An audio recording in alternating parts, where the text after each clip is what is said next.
So I built a multi-million dollar rental portfolio alongside my wife the entire time. I want to give you we'll call it 4.5 tips on how to work with your spouse, build an empire, and stay married during that. So my wife is Heather. She's amazing. And in the beginning, we would just hustle day and night to buy rental properties. We were staying up painting those units till 3 a.m. We were just like fully in. Now, over the years, as we've had kids and as we've moved and built a bigger business, because now we're up to like 10,000 units, her role has shifted dramatically, but she's still vital to the business. So I'm going to talk about these 4 things and what you can do, the 4.5 things to improve your marriage while building your empire. Here we go. Number 1, this is the half tip. You do not need to work together on your business. A lot of times people think they need a partner or they need their spouse on board in order to invest in real estate and build an empire. What you're really, I believe most of the time people are just scared and they want to do it with somebody. And they're like, well, if my spouse isn't on board, that's now an excuse of why they are not taking action. And that's all it is an excuse.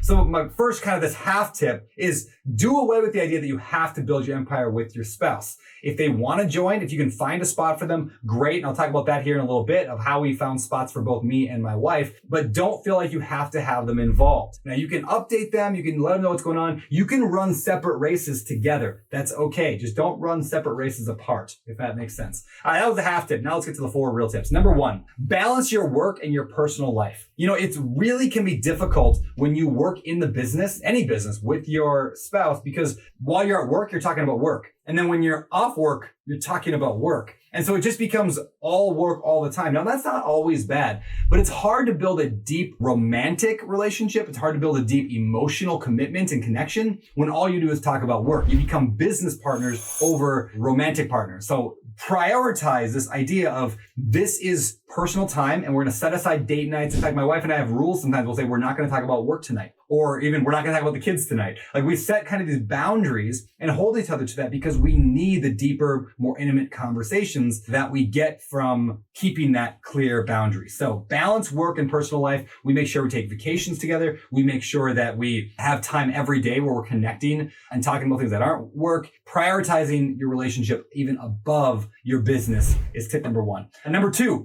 play to your strengths. You know, when we got started in real estate investing, there were things that I was good at. I mean, there were things like I just loved jumping in and, getting my hands dirty and moving toilets and painting units and all that. I liked that stuff. And you know what? Heather didn't like moving toilets. She wasn't into that. I don't know why.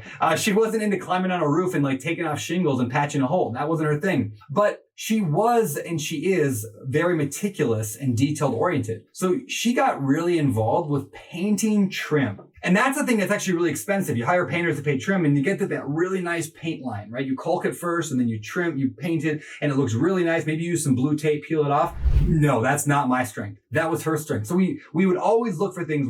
And I would ask her, what do you like doing? What's fun? What do you get a lot of enjoyment and satisfaction out of doing? And we would focus on that. Later on, she found out she really liked managing rental properties, like being a landlord. She liked it. She read a ton of books on it. In fact, me and her wrote a book on it. The book on managing rental properties, probably the best-selling management book on Amazon. And it is because we found out she loved to do that. Now, she didn't necessarily love to talk on the phone to tenants. That's not fun. So guess what? We hired someone else for that. For like $500 a month, their job was to answer the phone. So we played to our strength rather than trying to improve our weakness. I wasn't over there going, Heather, no, you need to learn how to move a toilet. And she's not over there telling me, no, you need to learn how to caulk that line. Play to our strengths, do what we each like doing, got a lot of value, and then outsource the rest. Tip number 3, clearly define your roles and responsibilities. It gets really muddy when married couples are in the relationship because we want to be equal partners in there. And then you start getting conflict that brings up because, well, I think we should paint it this color. I think we should paint it this color. Or I think we should rent to this tenant. No, I don't think we should because of this. What I would recommend, and what we have done a fairly good job of doing, is say, no, this is 100% your realm. You are this person. We even write out an organizational chart and we put our names that we did in the beginning on which part they all play in. So we each had our roles and responsibilities.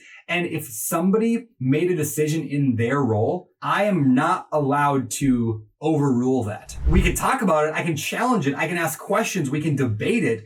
But it ultimately is her responsibility to come up with a solution in that area. Now, I'm not an aggressively mean husband. Hopefully she would say that. And so she would be open to the conversation. She would say, okay, yeah, why don't you like that? And I would coach her and she would coach me to getting to the right solution. We worked at it as a partnership. So clearly defining those roles. What does she do? What do I do? In the beginning, she was doing, again, Property management was her main gig, and I was acquisitions. As things have changed and we've got 10,000 units today, you know what her role is today? This might sound silly to some of you, but it's so powerful. Her role is now the host. What does that mean? We have people at my house almost every day. I live out here in Maui. There's always people visiting. I have 1,500, more than that, investors in my funds who have given money to Open Door Capital, my real estate company. And so we entertain them a lot. We go out to dinner with them, or we have them over for dinner. People visiting the island, or just friends or team members, employees, they come over. Heather makes amazing food, cookies, drinks. She brings them down. She entertains. She makes sure everyone's comfortable and happy. And it took us several years to realize that that is an exceptionally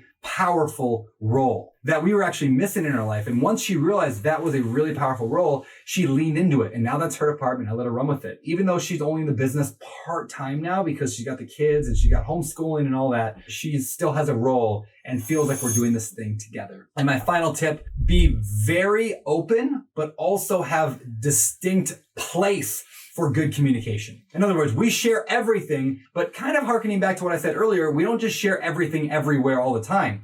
We actually operate on a system at Open Door Capital called EOS. It's from the book Traction by Gino Wickman. And it's this idea that we have meetings that are set up where issues are discussed. And there's a format on how that's done. And I know it's easy while you're laying in bed, start talking about the issues. We try to hold that place for open communication. So it's open, it's great, but we have to make sure that it's done in the right context, where we are in the right mindset to actually solve those problems. So clear and open communication can change your life. You can build a rental empire with your spouse. You can build millions of dollars of net worth. You can build a business, entrepreneurship, whatever, if you want to, if you approach it from these kind of 4.5 rules. If you like this video, like, follow, subscribe, do all that jazz. I'll see you around. I'm Beardy Brandon. Take care.